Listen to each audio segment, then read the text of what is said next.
Brandon and I are about to flip the coin before the game. Show him the pitch. There you go.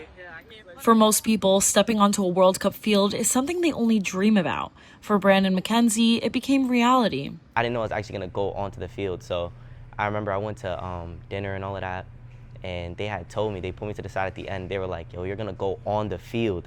And I was like, no way. I was so excited. But this moment didn't start at the World Cup. It started years ago at Kips Bay Boys and Girls Club. Brandon, who is now 16, has spent most of his life growing up here. I've been a member of Kips Bay since I was 4 years old. My favorite activities at the club are all of them. Taking part in programs, building relationships, and becoming family to both staff and members. When the National Boys and Girls Club organization reached out for this experience, I was just excited, so I took it immediately. No, I didn't even think about it. Executive Director Dan Quintero didn't have to think twice on who to pick to represent. Before the World Cup, we were fortunate enough to receive a phone call from our national organization. They needed a young man who was a soccer fan, who was an athlete, who represented what Boys and Girls Club is and the impact we make on children's lives. And my first choice was Mr. Brandon McKenzie, because he really epitomizes what Kips Bay Boys and Girls Club is all about.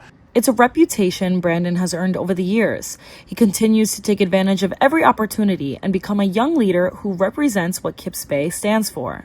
Dan says the World Cup was more than the game. It showed Brandon and others what's truly possible. You know, choosing Brandon to take advantage of the 2026 World Cup is not just to watch a game. It's not just to have fun. He met a lot of individuals. He networked with fellow teenagers that were there from Boys and Girls Clubs of America. This whole weekend, from Fanatics Fest in New York City, leading to stepping on the field in New Jersey with Alex Rodriguez. I was really grateful at the moment, so I was trying to take it all in, but I was just a little nervous because I knew a lot of people was watching me. What happened this weekend is, to use a cliche, this is where the rubber meets the road for Boys and Girls Club. This is what we're all about. This is our job, to provide these types of experiences for our young people. For Brandon, this moment became a lasting reminder of how far even one person's support can take you. I'm really grateful for Kips Bay because without Kips Bay, it is impossible. For KB News, I'm Raquel Negron.